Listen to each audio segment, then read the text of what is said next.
그날 왜 그런 선택을 했는지 나도 모르겠어요. 속옷 서랍 앞에서 망설임 끝에 내린 작은 결심.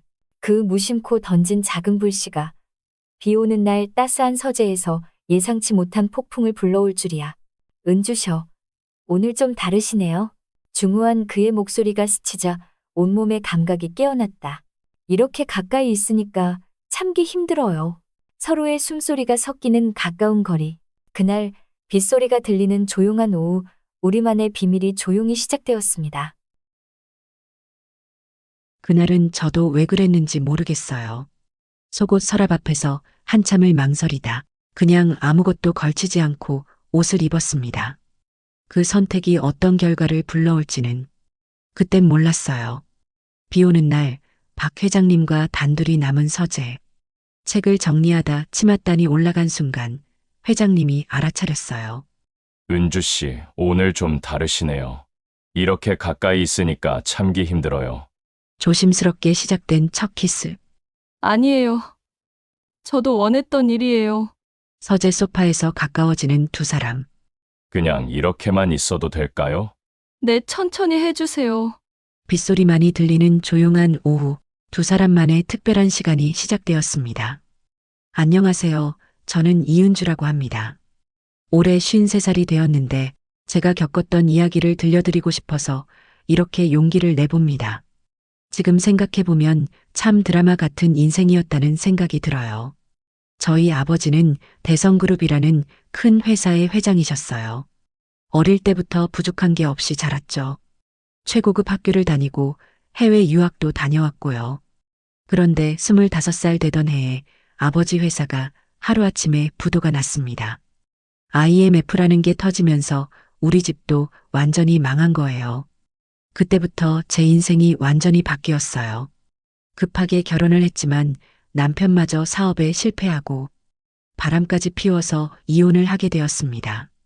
지금은 21살 된 딸아이 하나와 단둘이 살고 있어요. 정말 어렵게 살아가고 있죠. 그때가 작년 겨울이었어요. 정말 막막했습니다. 딸의 대학 등록금은 이미 2달째 밀려 있었고 월세도 못 낼 상황이었거든요. 마지막에 남아있던 어머니의 금반지까지 전당포에 맡기고 나왔는데 그것도 몇십만 원밖에 안 되더라고요. 통장 잔고를 확인해 보니 10만 원도 채 되지 않았어요. 그러다가 인터넷에서 가정부 모집 광고를 보게 되었어요.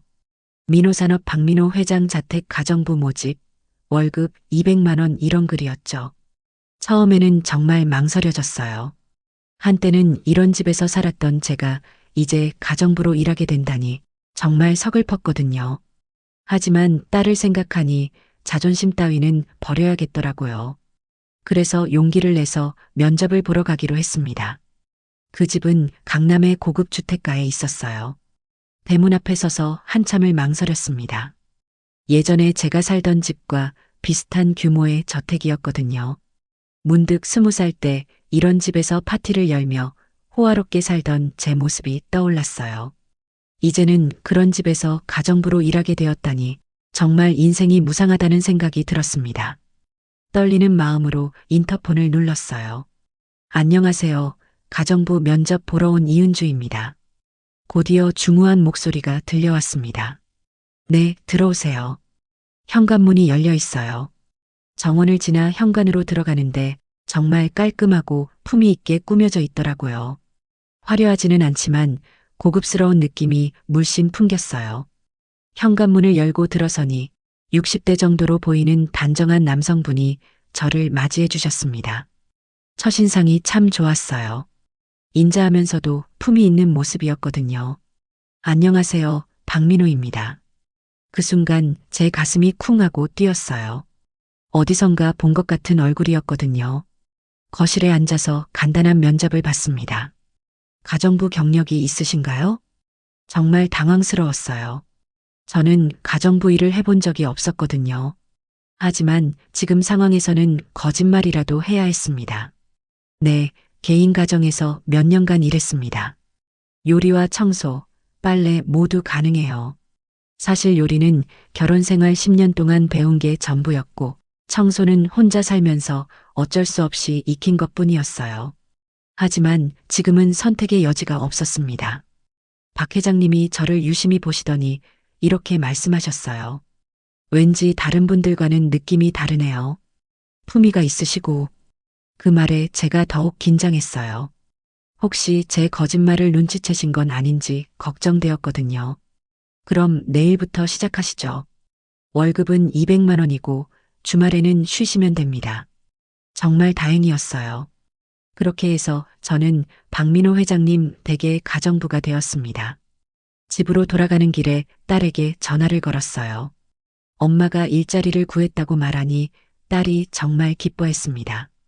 가정부 일을 시작한 지 한 달 정도 지났을 때였어요. 매일 새벽 6시에 출근해서 저녁 9시까지 일하는 생활이 시작되었습니다. 처음에는 정말 힘들었어요. 20회 넘게 이런 일을 해본 적이 없었으니까요.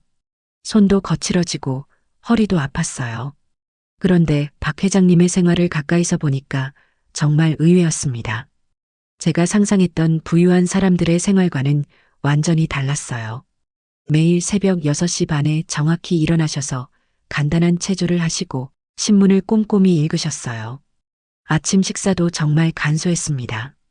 된장국에 김치, 계란 후라이 정도였거든요. 이렇게 성공하신 분이 이렇게 검소하게 사실 줄 몰랐네요. 서재를 청소할 때마다 감탄했어요. 비싼 골동품이나 화려한 장식품은 거의 없었고 대신 경영 서적과 인문학 책들이 빼곡히 꽂혀 있었거든요. 책 제목들을 보니까 정말 공부를 많이 하시는 분 같았어요. 아, 이분은 정말 실력으로 성공하신 분이구나 하는 생각이 들었습니다. 박 회장님도 저를 유심히 관찰하고 계신 것 같았어요. 다른 가정부들과는 뭔가 다르다는 표정을 자주 지으셨거든요. 어느 날은 제가 실수를 했어요. 손님용 찻잔을 정리하다가 무의식 중에 이렇게 말한 거예요. 이 찻잔은 영국 웨지우드 제품이네요. 정말 아름다운 패턴이에요. 박 회장님이 깜짝 놀라시며 저를 쳐다보셨어요. 어떻게 이런 브랜드를 아세요? 순간 당황해서 얼른 둘러댔습니다. 아, 예전에 텔레비전에서 본 적이 있어서요. 하지만 박 회장님의 의심스러운 표정을 보니까 제가 너무 실수를 한 것 같았어요. 그 이후로는 더욱 조심하려고 노력했습니다. 그런데 이상하게 박 회장님이 자꾸 눈에 밟히기 시작했어요. 처음에는 단순히 고용주였는데 점점 한 사람으로서 관심이 가기 시작한 거죠. 성실하고 겸손한 모습이 정말 좋아 보였어요. 그리고 어딘지 모르게 익숙한 느낌도 들었고요. 마치 어디선가 본 것 같은. 가을이 되면서 박 회장님이 감기에 걸리셨어요. 그날 평소보다 일찍 퇴근하시더니 소파에 누워서 기침을 하고 계시더라고요. 얼굴이 빨갛게 달아오르시고 열도 나는 것 같았어요. 그 모습을 보니까 저도 모르게 마음이 안쓰러워졌습니다. 회장님, 괜찮으세요? 병원에 가보시는 게 좋을 것 같은데요. 박 회장님이 손을 흔들며 말씀하셨어요. 괜찮습니다. 그냥 단순 감기예요. 하지만 저는 그냥 둘 수가 없었어요. 약국에 가서 해열제를 사다 드리고 부엌에서 정성스럽게 닭죽을 끓였습니다. 어머니께서 제가 어릴 때 아플 때마다 끓여주시던 그 방법 그대로요. 닭을 푹 우려서 기름을 걷어내고 쌀을 넣어서 오래오래 끓였어요. 마지막에 파 송송 썬 것과 달걀을 풀어 넣어서 완성했습니다. 정말 오랜만에 만드는 닭죽이었지만 어머니께서 가르쳐 주신 방법은 잊지 않고 있더라고요. 죽을 그릇에 담아서 박 회장님께 가져다 드렸어요. 드셔보세요. 감기에는 이런 죽이 제일 좋아요. 박 회장님이 한 숟가락 떠서 드시더니 깜짝 놀라시는 거예요. 이 맛, 정말 오랜만이네요. 어릴 때 어머니가 끓여주시던 맛이에요. 그러시더니 눈가가 촉촉해지시는 것 같았어요. 어떻게 이렇게 맛있게 끓이셨어요? 저도 마음이 따뜻해졌습니다. 저희 어머니께서 가르쳐 주신 방법이에요. 아플 때는 이런 죽이 최고라고 하셨거든요. 사실 저희 어머니는 대성그룹 회장 부인이셨지만 직접 요리도 하시고 자상한 분이셨어요. 제가 아플 때마다 정성스럽게 죽을 끓여주셨던 기억이 납니다. 박 회장님이 죽을 다 드시고 나서 말씀하셨어요. 정말 고맙습니다. 이런 정성스러운 보살핌을 받아본 지가 언제였는지 그때부터였어요. 제가 박 회장님을 좀 더 자세히 살펴보기 시작한 게 매일 밤늦도록 서재에서 일하시는 모습이 안쓰러워 보였거든요. 그래서 밤늦은 시간에 따뜻한 차를 끓여서 가져다 드리곤 했어요. 너무 늦게까지 일하시면 몸에 안 좋아요. 박 회장님도 점점 제게 마음을 열기 시작하시는 것 같았어요. 이렇게 신경 써주시니까 정말 고맙네요. 그러면서 가끔 개인적인 이야기도 하시곤 했습니다. 부인을 잃고 나니까 집이 참 적적해요. 저도 그런 박 회장님이 왠지 쓸쓸해 보였어요. 성공한 분이지만 혼자 사시는 모습이 저와 비슷한 처지 같았거든요. 어느 날 밤늦게 서재에서 박 회장님이 혼자 술을 드시고 계셨어요. 평소에는 술을 거의 안 드시는 분이었는데 그날은 왠지 우울해 보이시더라고요. 제가 따뜻한 차를 끓여서 가져다 드렸어요. 회장님, 차 한 잔 드세요.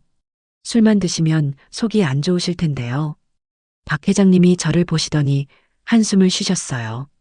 고맙습니다. 오늘따라 예전 생각이 많이 나서 그러시더니 조심스럽게 말씀을 이어가셨습니다. 28년 전에 정말 힘든 일이 있었어요. 저는 가슴이 두근거렸지만 조용히 들어드렸어요. 그때 일하던 회사가 갑자기 부도가 났거든요. 정말 좋은 사장님이셨는데 박 회장님의 목소리가 점점 작아졌어요. 그분은 정말 인격자셨어요. 직원들을 가족처럼 챙겨주시고 저같이 가난한 집안 출신도 차별 없이 대해주셨죠. 제 눈에 눈물이 맺히기 시작했어요. 회사가 망하고 나서 그분이 얼마나 괴로워하셨는지 모든 직원들에게 미안하다고 사과하시던 모습이 잊혀지지 않아요. 박 회장님이 잠시 말을 멈추시더니 다시 말씀하셨어요. 그분 덕분에 제가 여기까지 올 수 있었어요. 그래서 가끔 이렇게 회상을 하게 되네요. 저도 조심스럽게 입을 열었습니다. 저도 예전에 정말 좋은 시절이 있었어요. 박 회장님이 고개를 들어 저를 바라보셨어요. 어떤 시절이었나요? 지금은 이렇게 어렵게 살고 있지만 예전에는 정말 행복했던 때가 있었거든요. 더 이상 구체적으로 말할 수는 없었지만 제 마음을 조금이나마 표현하고 싶었어요. 인생이 참 알 수 없는 것 같아요. 좋을 때가 있으면 나쁠 때도 있고 박 회장님이 고개를 끄덕이시며 말씀하셨어요. 맞습니다. 저도 그런 생각을 자주 해요. 그날 밤 우리는 1시간 넘게 이야기를 나눴어요. 서로의 과거에 대해서는 구체적으로 말하지 않았지만 마음속 깊은 이야기들을 나눴습니다. 그 시간이 저에게는 정말 소중했어요. 오랜만에 누군가와 진정한 대화를 나눈 기분이었거든요. 그렇게 몇 달이 지나면서 저는 점점 이상한 감정을 느끼기 시작했어요. 박 회장님을 볼 때마다 가슴이 두근거리기 시작한 거예요. 처음에는 그냥 고용주에 대한 존경심이라고 생각했어요. 하지만 점점 그게 아니라는 걸 알게 되었습니다. 박 회장님이 웃으실 때면 제 마음도 같이 따뜻해졌고 피곤해하시는 모습을 보면 제가 더 안쓰러웠어요. 이건 분명 단순한 직장 상사에 대한 감정이 아니었습니다. 이러면 안 되는데. 나는 가정부이고 회장님은 내 고용주인데. 밤마다 혼자 이런 생각에 잠을 이루지 못했어요. 10년 가까이 나이 차이도 나고 사회적 지위도 하늘과 땅 차이였거든요. 그런데 이상하게 박 회장님도 저를 대하는 태도가 조금씩 달라지는 것 같았어요. 예전보다 더 자주 말을 걸어오시고 제가 만든 음식에 대해서도 유독 칭찬을 많이 하셨어요. 오늘 저녁은 정말 맛있네요. 은주 씨는 정말 요리를 잘하세요. 그럴 때마다 제 얼굴이 빨갛게 달아올랐어요. 단순한 칭찬인데도 마치 연인에게서 사랑한다는 말을 들은 것처럼 기뻤거든요. 어느 날은 박 회장님이 제게 이렇게 말씀하신 적도 있어요. 은주 씨는 정말 다른 분들과 달라요. 품위가 있고 교양도 있고. 그때 저는 정말 당황스러웠어요. 저에게도 뭔가 감정이 있으신 건 아닌지. 하지만 제가 먼저 이런 감정을 드러낼 수는 없었어요. 만약 거절당한다면 일자리도 잃을 수 있었거든요.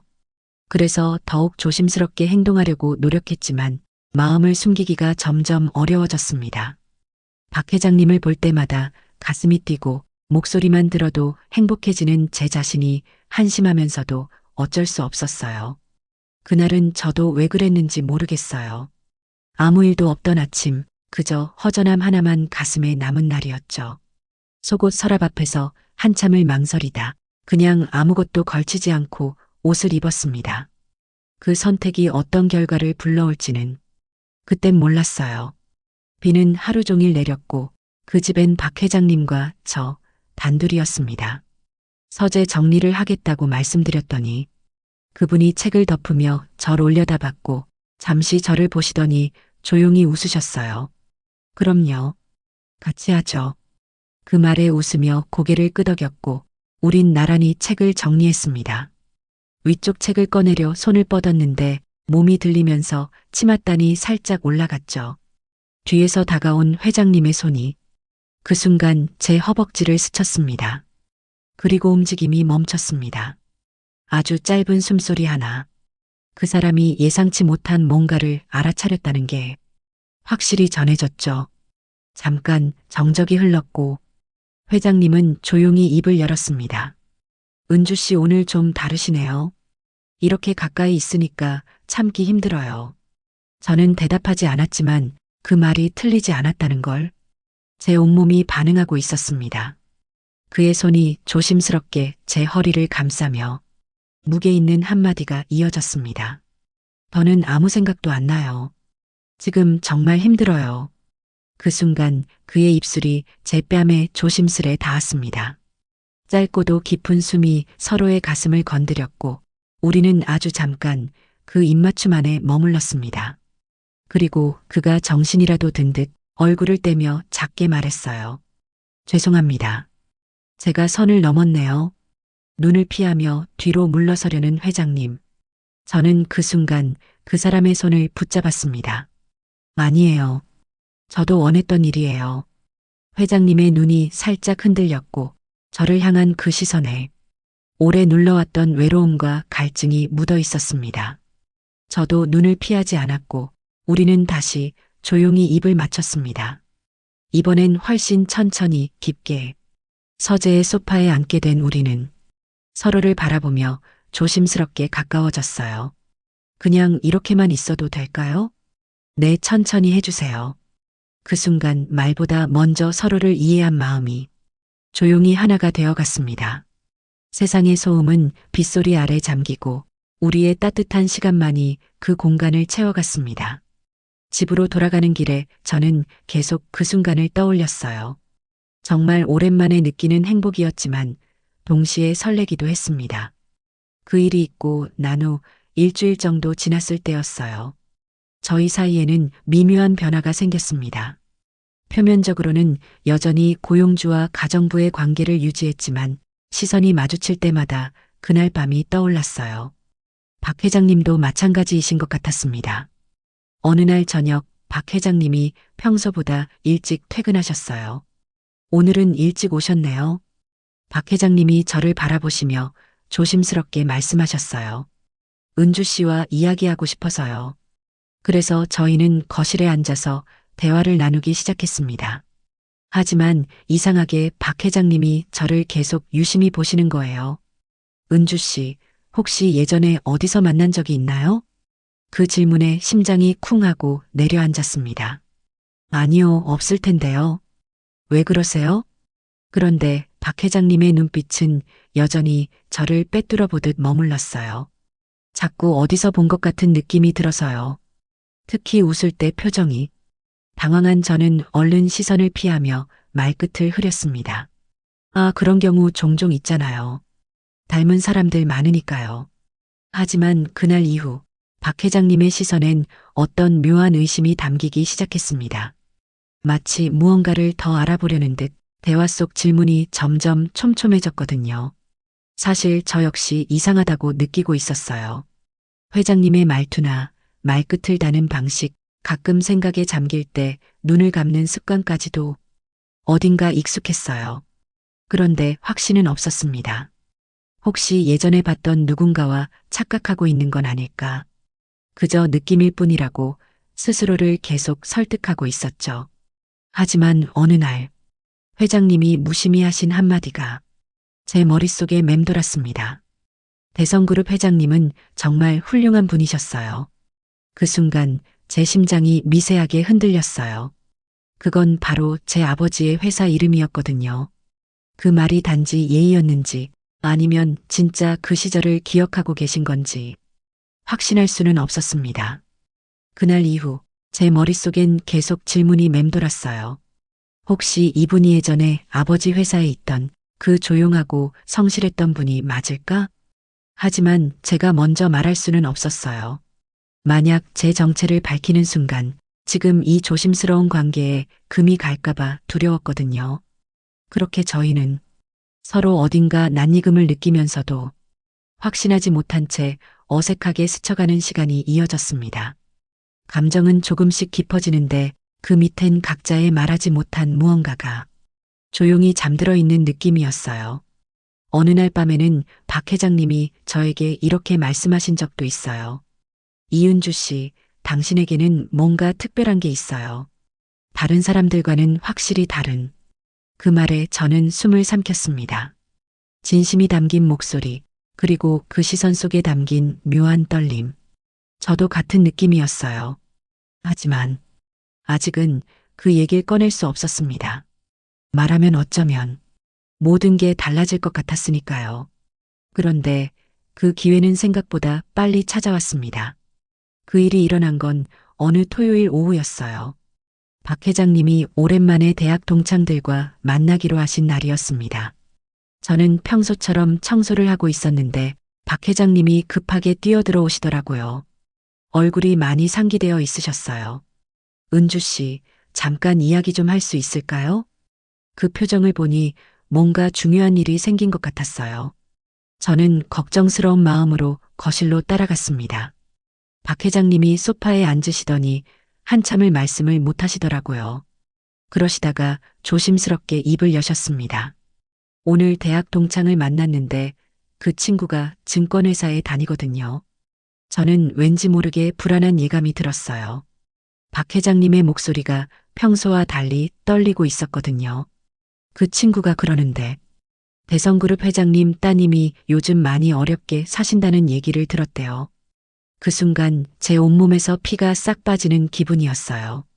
드디어 들킬 때가 온 건가 싶었습니다. 그래서 혹시 하는 마음에 여쭤보는데 은주 씨 아버님 조남이 어떻게 되시나요? 박 회장님이 저를 똑바로 쳐다보며 질문하셨어요. 그 눈빛에서 이미 모든 걸 알고 계신다는 걸 느꼈습니다. 저는 한참을 말을 못했어요.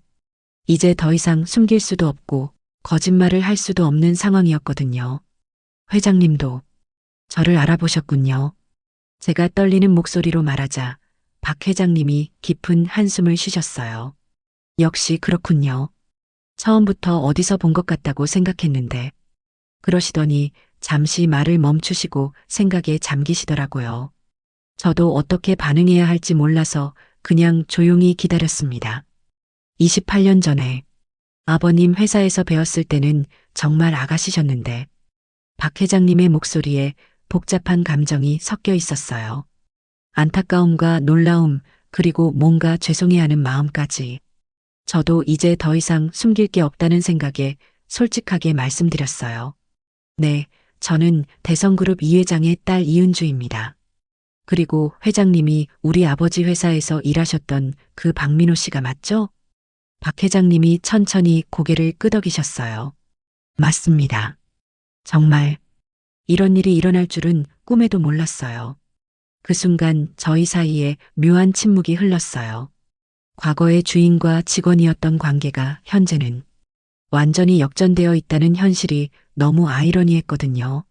진실을 알고 난 후 저희는 한참 동안 아무 말도 할 수 없었어요. 28년이라는 시간이 만들어낸 이 상황이 너무 복잡하고 어려웠거든요. 박 회장님이 먼저 입을 여셨어요.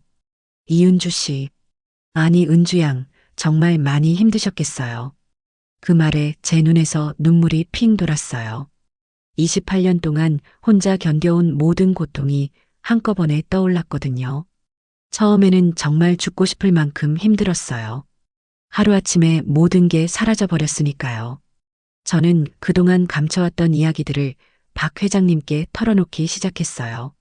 아버지 회사가 부도난 후 어떻게 살아왔는지, 결혼과 이혼, 그리고 지금까지의 어려운 생활까지. 박 회장님은 제 이야기를 들으시며 계속 고개를 끄덕이셨어요.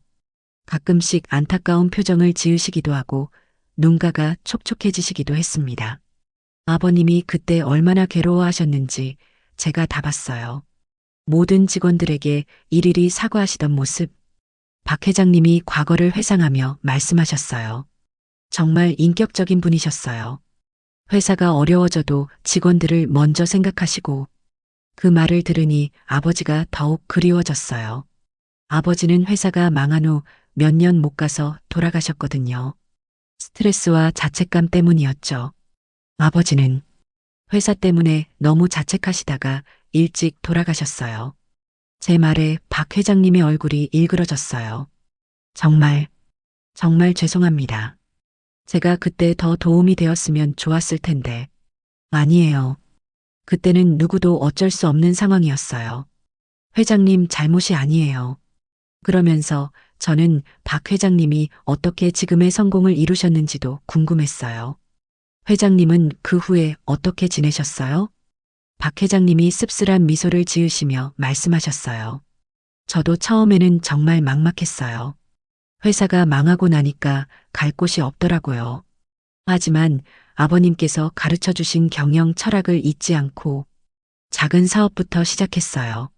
정말 힘든 시간이었지만 그렇게 박 회장님도 본인의 지난 28년을 이야기해 주셨어요. 작은 사업체에서 시작해서 지금의 민호산업까지 일구어낸 과정을요. 그런데 이렇게 다시 만나게 될 줄은 정말 상상도 못했어요. 박 회장님이 저를 바라보시며 말씀하셨어요. 더군다나 이런 감정을 갖게 될 줄은. 그 말에 저도 가슴이 뜨거워졌어요. 진실을 알고 나니 더욱 복잡한 감정이 들었거든요. 예전에 아버지의 부하 직원이었던 분을 이제 제가 사랑하게 되었다니. 이런 아이러니한 상황이 있을 수 있을까 싶었어요. 하지만 동시에 이상하게 운명 같은 느낌도 들었습니다. 28년 만에 이런 방식으로 다시 만나게 된 것도, 서로 모르는 상태에서 사랑하게 된 것도. 회장님, 이제 어떻게 해야 할까요? 제가 조심스럽게 물어보니 박 회장님도 깊은 고민에 빠지시는 것 같았어요. 잘 모르겠어요. 이런 상황은 정말 처음이라. 진실을 알고 난 후 며칠 동안은 정말 어색했어요. 서로 어떻게 대해야 할지 몰라서 말도 제대로 못했거든요. 박 회장님은 저를 대하실 때 더욱 조심스러워 하셨어요. 아마 예전의 주인과 직원 관계를 의식하고 계신 것 같았습니다. 은주양, 이제 존댓말은 하지 마세요. 예전으로 돌아가서.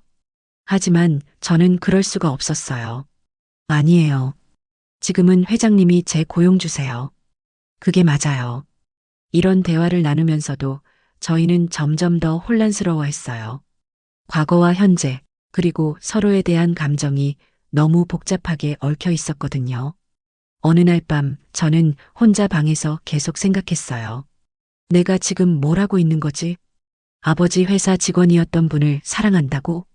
하지만 마음은 그렇지 않았어요.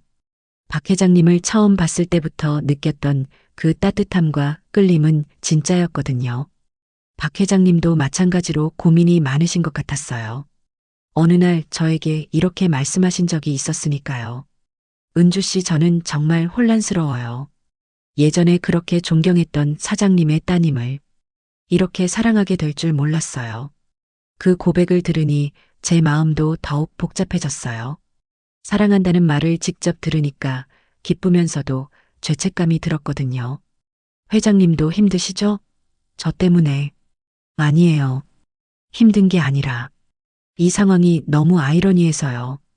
박 회장님이 쓸쓸하게 웃으시며 말씀하셨어요. 28년 전에는 제가 은주양을 우러러보는 위치였는데 지금은 뭐가 중요해요? 과거는 과거일 뿐이에요. 저는 박 회장님께 솔직한 제 마음을 말씀드렸어요. 저는 지금의 박민호 회장님을 사랑하는 거예요. 과거의 신분이 중요한 게 아니라. 하지만 현실은 그리 간단하지 않았어요. 주변 사람들이 알게 되면 어떻게 될까? 특히 박 회장님의 자녀분들이 알게 되면 어떤 반응을 보일까? 이런 걱정들이 계속 저희를 괴롭혔어요. 그러던 중에 더 큰 문제가 생겼습니다. 박 회장님의 큰아들이 우연히 제 정체를 알게 된 거예요. 그 일이 터진 건 어느 일요일이었어요. 박 회장님의 큰아들 박준호 씨가 갑자기 집에 찾아오셨거든요. 저는 평상시처럼 청소를 하고 있었는데 준호 씨가 저를 유심히 보시더라고요. 가정부분이 이름이 뭐라고 하셨죠? 박 회장님이 대답하셨어요. 이은주 씨야. 왜 그래? 그때 준호 씨의 표정이 갑자기 변했어요. 혹시 대성그룹 이 회장님 따님 아니에요? 그 순간 저는 머리가 하얘졌어요. 박 회장님도 깜짝 놀라시며 저와 준호 씨를 번갈아 보셨습니다. 아버지, 정말이에요? 이분이 대성그룹 회장 딸이에요? 준호 씨의 목소리가 점점 높아졌어요. 저는 어떻게 대답해야 할지 몰라서 그냥 고개를 끄덕였습니다. 아버지, 이게 무슨 일이에요? 몰락한 재벌가 딸을 가정부로 고용하신 거예요? 준호 씨가 믿을 수 없다는 표정으로 말했어요. 그리고 더 충격적인 말을 이어갔습니다. 설마 아버지가 이분과 뭔가 있으신 건 아니죠? 박 회장님이 당황하시며 말씀하셨어요. 준호야, 그런 식으로 말하는 게 아니야. 은주 씨는 내가 만나고 있는 사람이다. 하지만 준호 씨는 더욱 흥분했어요. 아버지가 가정부와 연애를 하신다고요? 체면이 말이 되나요? 그 말에 저는 정말 상처받았어요. 하지만 준호 씨 입장에서는 이해할 만했습니다. 갑자기 아버지가 가정부와 사귄다고 하니까요. 박 회장님이 단호하게 말씀하셨어요. 준호야, 이은주 씨를 함부로 말하지 마라. 아버지, 정신 차리세요. 어머니 돌아가신 지 겨우 몇 년 됐는데 가정부와 이런 일을? 준호 씨의 말에 박 회장님의 얼굴이 굳어졌어요. 하지만 저는 그 자리에 더 있을 수가 없었습니다. 죄송합니다. 제가 물러나겠어요. 제가 나가려고 하니까 박 회장님이 말리셨어요. 은주 씨, 잠깐만요. 하지만 저는 그냥 나와버렸어요. 이런 상황에서 더 있으면 박 회장님만 곤란해지실 것 같았거든요. 집으로 돌아오는 길에 눈물이 계속 났어요. 결국 이런 날이 올 줄 알고 있었지만 막상 겪으니까 너무 힘들었습니다. 그 다음 주부터는 정말 어색했어요. 준호 씨가 아버지와 큰 싸움을 한 것 같았거든요.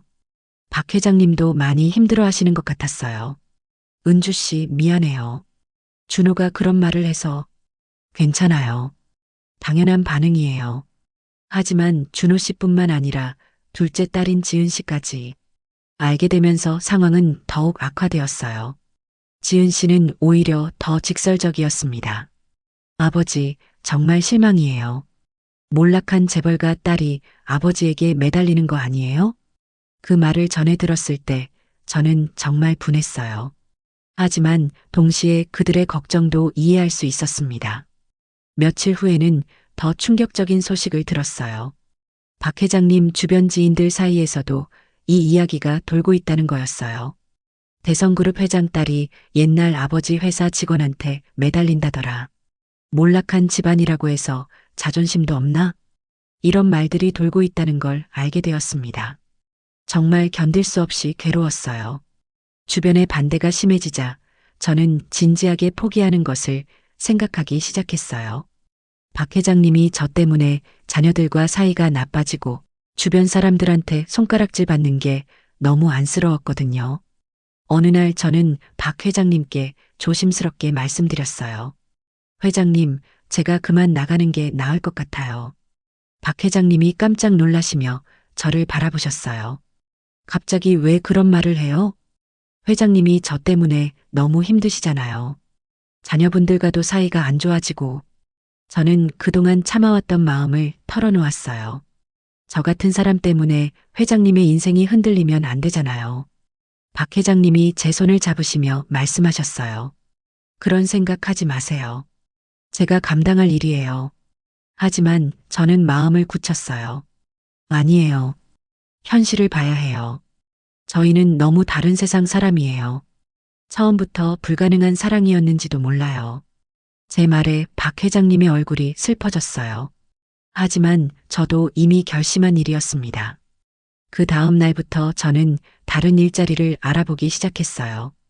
박 회장님께는 아직 말씀드리지 않았지만 마음속으로는 이별을 준비하고 있었습니다.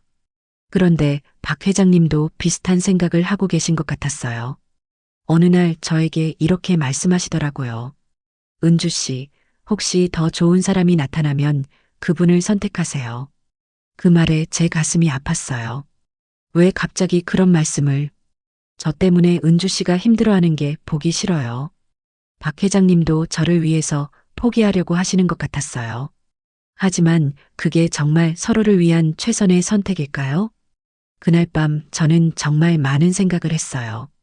과연 이대로 포기하는 게 맞는 걸까? 진정한 사랑이라면 이런 어려움도 이겨내야 하는 게 아닐까? 하지만 현실의 벽은 너무 높아 보였어요. 사회적 시선, 자녀들의 반대, 그리고 우리 사이의 복잡한 과거까지 며칠을 고민한 끝에 저는 결국 결정을 내렸습니다. 박 회장님께 마지막 인사를 드리고 떠나기로 한 거예요. 제가 그만두겠다는 편지를 쓰고 있을 때였어요. 갑자기 박 회장님이 제 방문을 두드리셨습니다. 은주 씨, 잠깐 나와서 이야기해요. 저는 편지를 서랍에 넣고 밖으로 나갔어요. 박 회장님의 표정이 평소와 달리 단호해 보였습니다. 은주 씨, 저는 결심했어요. 박 회장님이 제 손을 꼭 잡으시며 말씀하셨어요. 다른 사람들이 뭐라고 하든, 제 자녀들이 반대를 하든, 당신을 포기할 수 없어요. 그 말에 제 눈에 눈물이 핑 돌았어요. 하지만 회장님 현실이 뭐예요? 과거의 신분이 뭐가 중요해요? 박 회장님이 저를 똑바로 바라보며 말씀하셨어요. 지금 제 앞에 있는 당신은 이은주라는 한 사람이에요. 과거가 어떻든 지금 제가 사랑하는 사람이에요. 28년 전에는 회장님 따님이었고 지금은 제 가정부일 수도 있어요. 하지만 그게 중요한 게 아니에요. 박 회장님의 목소리가 점점 간절해졌어요. 중요한 건 우리가 서로를 사랑한다는 거예요. 그 마음이 진실하다는 거예요. 저도 더 이상 참을 수가 없었어요. 저도 마찬가지예요. 회장님을 포기할 수 없어요. 처음에는 과거 때문에 많이 고민했어요. 하지만 이제 깨달았어요. 제가 박 회장님의 손을 꼭 잡으며 말했어요. 사랑에는 신분이 없다는 걸. 진짜 중요한 건 서로를 향한 마음이라는 걸요. 그날 밤 우리는 정말 오래 이야기를 나눴어요. 과거의 아픈 기억들, 현재의 어려운 상황들, 그리고 미래에 대한 희망까지. 우리가 함께 할 수 있을까요? 제가 조심스럽게 물어보니 박 회장님이 확신에 찬 목소리로 대답하셨어요. 물론이에요. 시간이 걸리겠지만 주변 사람들도 언젠가는 이해해 줄 거예요. 가장 중요한 건 우리 두 사람의 마음이니까요. 그 순간 저는 정말 큰 결심을 했어요. 다른 사람들의 시선보다는 제 마음에 솔직하기로 한 거죠. 그 결심을 한 후 몇 달이 지났어요. 처음에는 정말 많은 어려움이 있었습니다. 박 회장님의 자녀들은 여전히 반대했고 주변 지인들의 시선도 곱지 않았어요. 하지만 저희는 서로를 믿고 버텨나갔습니다. 박 회장님이 자녀들에게 단호하게 말씀하셨어요. 이은주 씨는 제가 선택한 사람이에요. 과거가 어떻든 현재 제가 사랑하는 사람이고요. 어머니도 살아계셨다면 이해해 주셨을 거예요. 처음에는 큰아들 준호 씨가 계속 반대했지만 시간이 지나면서 조금씩 마음을 열기 시작했어요. 특히 제가 박 회장님을 진심으로 사랑한다는 걸 알게 된 후부터요. 아버지가 정말 행복해 보이세요. 준호 씨가 어느 날 저에게 이렇게 말했어요. 어머니 돌아가시고 나서 한 번도 웃지 않으셨는데 요즘은 표정이 많이 밝아지셨어요. 둘째 딸 지은 씨도 마찬가지였어요. 아버지를 잘 부탁드려요. 그렇게 부르며 저를 인정해주기 시작했습니다. 주변 사람들의 시선도 점점 바뀌어 갔어요. 처음에는 수군거렸지만 저희가 진심으로 서로를 사랑한다는 걸 알고 나서는 축복해주는 사람들이 많아졌어요. 특히 박 회장님의 옛 동료분들이 저희 관계를 지지해 주셨어요. 과거는 과거고 지금이 중요한 거 아니냐면서요.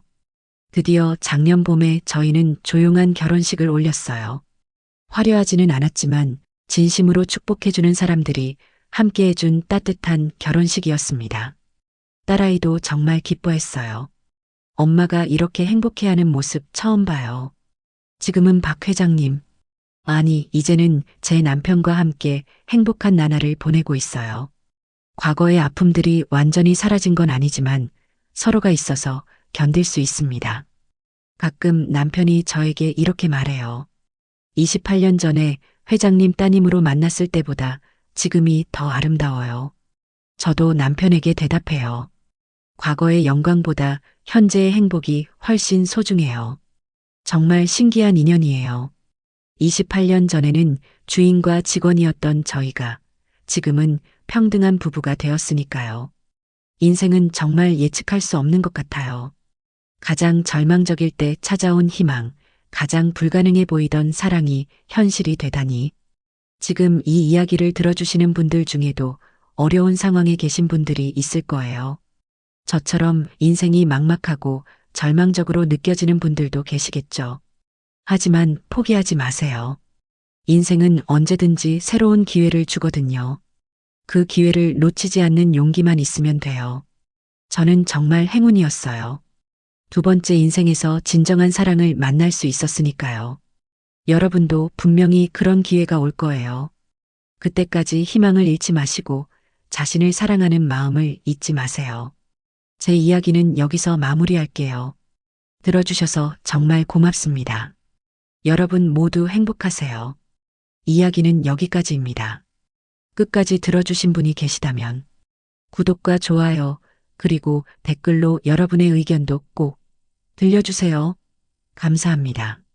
저는 기자의 시선으로 이 사연을 심리학적으로 바라보았습니다. 은주 씨와 박 회장님의 관계는 단순한 로맨스를 넘어 상실과 회복, 자존심과 용서라는 심리적 과정을 함께 보여줍니다. 특히 은주 씨가 과거의 상처를 가진 채 새로운 관계에 마음을 열기까지 겪은 감정의 혼란은 심리학에서 애착 재형성의 과정으로 볼 수 있습니다. 두 사람의 감정이 점점 깊어지는 과정은 서로의 과거를 인정하고 현재를 재구성하는 치유의 여정처럼 느껴집니다. 다만 이 관계에는 여전히 권력관계, 고용주, 가정부와 사회적 시선이 얽혀 있어 심리적 긴장감이 남아있지요. 앞으로 이들이 감정과 현실을 어떻게 조율할지, 가족과 사회에 어떻게 관계를 공개할지가 중요한 심리적 과제가 될 것입니다. 여러분은 이런 상황에서 사랑을 계속 이어가는 것이 옳다고 생각하시나요? 아니면 서로의 상처를 더 깊게 만들기 전에 거리를 두는 것이 좋을까요? 이제 이 이야기를 들은 사람들의 다양한 반응을 함께 살펴보겠습니다. 1. 공감하는 반응. 안녕하세요. 저는 50대 초반 직장인입니다. 이야기를 듣고 정말 마음이 먹먹해졌습니다. 은주 씨가 겪은 파란만장한 삶의 굴곡, 그리고 결국 가정부로 일하게 되면서 박 회장님과 다시 인연을 맺게 된 과정이 너무 드라마 같았어요. 사실 인생이라는 게 그렇지 않나요? 한때 잘 나갔던 집안이 하루아침에 무너지고 그 충격을 딛고 살아가는 과정에서 예상치 못한 만남과 감정이 찾아오는 것. 저는 은주 씨가 용기 있게 자신의 마음을 인정한 순간이 정말 인상적이었어요. 많은 사람들이 세상의 시선 때문에, 나이 차이와 사회적 위치 때문에 스스로 감정을 억누르며 살지만 은주 씨는 솔직했습니다. 그 부분이 정말 아름답다고 생각합니다. 사랑에는 정답이 없다고 생각해요. 두 사람은 서로의 상처를 치유해주고 외로움을 덜어주는 관계 같아요. 사회적으로 볼 때 쉽지 않은 관계지만 두 사람이 진심으로 행복하다면 저는 응원하고 싶습니다. 여러분은 어떻게 생각하세요? 과거 관계 때문에 이 사랑이 문제될까요? 아니면 운명적인 만남일까요? 2. 비판적인 반응. 저는 55세 남성이고 오랫동안 중소기업을 운영해온 사람입니다. 솔직히 말해서 이 이야기를 들으면서 불편한 감정을 느꼈습니다. 고용주와 가정부라는 관계에서 이런 감정이 생기고 행동으로 이어졌다는 점이 현실적으로는 위험한 상황일 수 있다고 생각합니다. 혹시라도 권력 관계에서 오는 압박감이나 의도치 않은 오해가 생길 수도 있잖아요. 회장님이 먼저 선을 넘은 것도 사실이고 은주 씨가 동의했다고 해도 그 관계가 건강하다고 보기는 어렵습니다. 직장에서 상사와 부하 직원이 연애를 시작하면 주변 사람들에게도 부담을 주고 자칫 잘못하면 스캔들로 번질 수 있습니다. 저는 두 사람이 서로의 과거와 감정을 존중하면서도 일과 사생활은 구분했으면 좋겠습니다. 혹시 이게 정말 사랑인지 아니면 외로움 때문에 생긴 일시적인 감정인지 한 번쯤 냉정하게 돌아봐야 하지 않을까요? 3. 중립적이고 현실적인 시선. 안녕하세요. 저는 48세 주부입니다. 이 이야기를 듣고 여러 가지 감정이 들었지만 한편으로는 현실적인 문제들이 먼저 떠올랐습니다. 은주 씨는 여전히 가정부로 일하고 있고 박 회장님은 고용주이자 사회적으로 높은 위치에 있는 분이죠. 이런 관계에서 연인이 된다면 앞으로의 생활이 쉽지 않을 것 같아요. 특히 주변 사람들의 시선, 딸아이의 반응, 그리고 직원들의 오해 같은 현실적인 문제들이 많을 겁니다. 하지만 그렇다고 해서 두 사람의 감정을 무조건 부정할 필요는 없다고 생각해요. 중요한 건 두 사람이 진심으로 서로를 존중하고 관계를 어떻게 책임감 있게 이어나가느냐겠죠? 사랑이든 우정이든 결국 관계는 책임과 선택이 따라야 한다고 봅니다. 4. 회의적이고 냉소적인 반응. 저는 52세 직장인인데요. 이 이야기를 들으면서 좀 씁쓸했습니다. 솔직히 말해서 가정부와 회장님의 로맨스라니 너무 드라마틱하지 않나요? 현실에서 이런 관계는 대부분 오래가지 못합니다. 초반에는 설렘이 있지만 결국 사회적 지위 차이, 경제적 현실, 주변의 시선 때문에 관계가 깨지기 마련이죠. 그리고 은주 씨가 과거 회장님의 회사 주인집 딸이었다는 사실이 밝혀진 후에도 둘이 사랑을 이어간다는 게 저는 조금 낭만적으로만 보이진 않았습니다. 혹시 회장님이 죄책감 때문에 더 감정이 깊어진 건 아닐까요? 이런 감정은 시간이 지나면 식을 수도 있습니다. 저는 개인적으로 두 사람이 좀 더 신중해야 한다고 생각합니다. 5. 따뜻하게 격려하는 반응. 저는 54세 여성이고 두 아이를 키운 엄마입니다. 은주 씨 이야기를 들으면서 눈물이 났어요. 정말 많이 힘들었을 텐데 꿋꿋하게 살아왔다는 점이 대단합니다. 그리고 그런 과정에서 박 회장님을 만나 서로의 외로움을 위로해주고 사랑까지 느끼게 된 건 정말 축복 같은 일이라고 생각해요. 나이가 들수록 설레는 감정을 느낀다는 게 얼마나 소중한 일인지 아시죠? 저는 두 사람이 용기 내서 서로의 마음을 더 표현하고 앞으로는 행복하게 살아갔으면 좋겠습니다.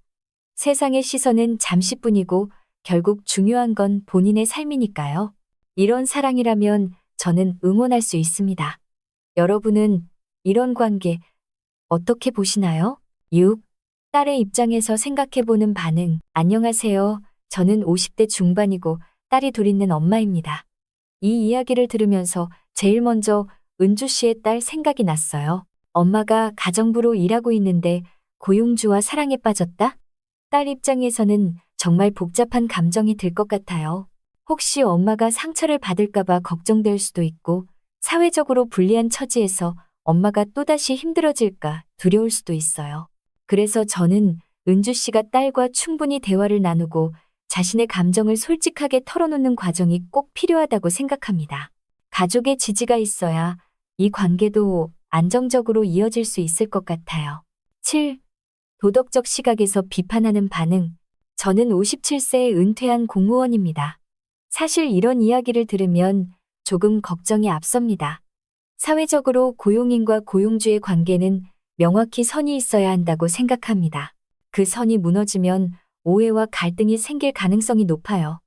특히 회장님이 먼저 스킨십을 시도했다는 점에서 더 신중했어야 했다고 봅니다. 물론 은주 씨가 원했다고 말했지만 권력 관계에서의 동의가 진짜 자유로운 선택인지 의문이 들기도 합니다. 저는 개인적으로 두 사람이 지금이라도 한 걸음 물러서서 이 관계가 서로에게 정말 건강하고 좋은 것인지 점검해 봤으면 좋겠어요. 8. 로맨틱하게 보는 반응. 저는 50대 후반의 로맨스 소설 애독자입니다. 이야기를 들으면서 완전 드라마 한 편 본 것 같았어요. 폭풍우 치는 날, 서재에서 두 사람이 처음 키스를 나누는 장면은 정말 영화 같은 순간이었습니다. 저는 이런 사랑 이야기 정말 좋아해요. 특히 과거 주인집 딸과 직원이었던 두 사람이 세월을 돌아 다시 만나 서로를 사랑하게 된다는 설정이 너무 낭만적입니다. 인생이 아무리 힘들어도 결국 이런 기적 같은 만남이 있다는 게 희망을 주는 것 같아요. 저는 두 사람이 용기 있게 사랑을 이어가길 바랍니다. 이런 이야기는 오히려 우리 세대에게 설렘을 주고 인생 후반에도 사랑할 수 있다는 걸 보여줘서 좋다고 생각합니다. 조심스럽게 걱정하는 반응. 저는 53세 직장 여성입니다. 이야기 자체는 따뜻하지만 한편으로는 걱정도 됩니다. 두 사람이 서로의 과거를 알게 된 후 감정이 더 깊어졌다고 했는데 혹시 그 감정이 사랑이라기보다 과거의 죄책감 혹은 향수에서 오는 감정은 아닐까요? 시간이 지나면 이런 감정이 변할 수도 있습니다. 그리고 관계가 공개되면 사회적으로 비난받거나 박 회장님의 명성이 위태로워질 수도 있고 은주 씨 역시 상처받을 수 있어요. 저는 두 사람이 조금 더 시간을 두고 감정을 확인했으면 좋겠습니다. 10. 철학적으로 해석하는 반응. 안녕하세요. 저는 58세 철학 동호회 회원입니다. 이 이야기를 들으면서 운명과 인연에 대해 깊이 생각하게 되었습니다. 28년 전조인과 직원이었던 관계가 이제는 완전히 뒤바뀐 상황에서 다시 만나 서로 사랑하게 되었다는 건 단순한 우연이라고 보기 어렵습니다. 인간의 삶은 직선적이지 않고 원을 그리듯 돌고 돈다고 하죠. 두 사람은 서로의 과거와 현재를 통해 삶의 의미를 다시 배우는 과정에 있는 것 같습니다. 이 관계가 단순한 연애 이상의 의미가 있다면 아마 서로의 삶을 치유하고 새로운 단계로 나아가게 해줄 수도 있다고 봅니다. 사랑은 때로 우리를 성장시키는 힘이 있으니까요. 여러분은 이 이야기를 어떻게 해석하시나요? 단순한 로맨스일까요? 아니면 인생이 준 두 번째 기회일까요? 인생의 아이러니 속에서 다시 만난 두 사람, 과거의 주인과 직원이었던 관계가 지금은 사랑으로 이어졌습니다. 서로의 상처와 추억을 나누며 마음이 더 깊어졌지만 현실의 벽과 복잡한 감정은 여전히 그들을 시험하고 있네요. 여러분은 이런 상황이라면 어떻게 하시겠어요? 사랑을 선택하시겠나요? 아니면 과거의 관계를 의식해 물러나시겠나요? 여러분의 생각을 댓글로 남겨주세요. 들어주셔서 감사합니다. 다음 이야기에서 만나요.